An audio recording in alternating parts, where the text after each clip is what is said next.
All right, a little bit we're experimenting with different angles to see what we like. The door to Princess Alicia's cell oozed. Oh, this is session 4. This is session 4. The door to Princess Alicia's cell oozed menace. Another goblin, whose mismatched helmet allowed his fangs to poke through, stood at attention. There was a window one could look through, but that was over a little. Let me try that again. There was a window one could look through, but there was a little shutter over it that locked from the outside. He debated opening it and peering in, but that somehow lacked dignity. Sirocco hung by his elbow, nearly salivating at whatever it was his master was contemplating doing to the helpless princess. "It's a pleasure to watch you work, my lord. The way you have of targeting someone's deepest insecurities is just eviscerating them verbally before you eviscerate them. It's masterful." What a delightful description. He must have been so popular at parties. "Leave us," he commanded. Sirocco bobbed his head and scuttled off, with only one longing glance over his shoulder. After a beat, the goblin scuttled after him. Now then, he couldn't just let her go. For one thing, at any moment his memory might come back. He just needed to keep everything as stable as he could, so that when he remembered whatever the hell it was he was doing, he wouldn't have messed it all up. For another, it would be a major admission of weakness. Everyone, from Sirocco to the princess's father, would realize that he was vulnerable, and he certainly seemed to have given everyone adequate motivation to kill him. Fear is what kept them docile, he knew, and a little ball of fire in his hand was one thing. That didn't mean he'd actually remember the greater combat magics in time. So, he had a princess who had already been cowed into submission. He couldn't let her realize his situation any more than he could the others. He couldn't assume that she was stupid, even if she acted stupid. If he were the captive of a great dark wizard, if he was the captive of a dark wizard, he would act stupid too. Surely she'd be doing her best to escape. He needed more than ever to hide any weaknesses. Really, his best bet would be to leave her in that cell and just let the goblins feed her. That was the wisest course of action, but at the same time, something deep in his soul yearned to see her, a real live princess. The kind featured in stories 5-year-olds were told. The kind 5-year-olds like him had known they would never get to meet. Again, that irritating flash. 5-year-olds like him. What had he been like at 5, and why had he been so certain no princess would give him the time of day? He took a deep breath, and before he could think better of it, he pushed open the door. The figure in the corner drew back with a whimper, one hand held up before her eyes. The corridor was not that well lit, but her cell was nearly dark. For a moment he could see while she could not yet see him. She was lovely. Slim, with delicate bones, she even held her hand up to block the night light gracefully. Pale skin, golden curls spilling over her shoulders. They had frizzled and flattened. He could only imagine the effect she'd have if she'd had a chance to primp the way he imagined she was used to. Fair skin, lightish hair were normal for this area, he suddenly realized, although that particular shade of gold was remarkable. And what an odd thing to remember. It looked so different from his own coloring or Sirocco's.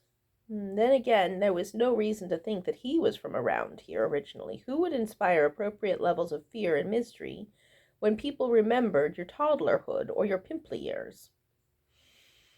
She lowered her hand, still blinking, and drew herself up proudly.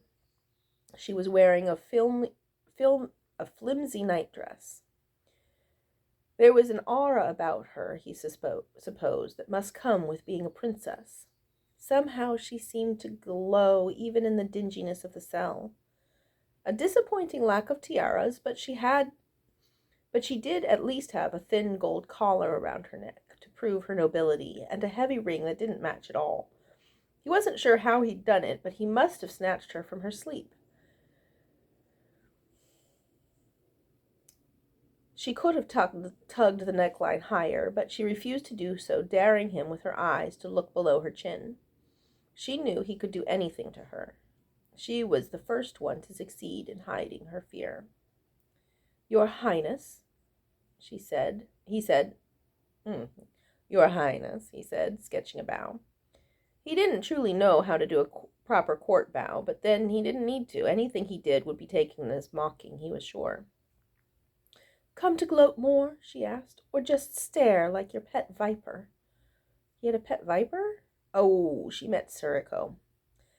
"I think of him more as greasy than reptilian," he said, without really meaning to.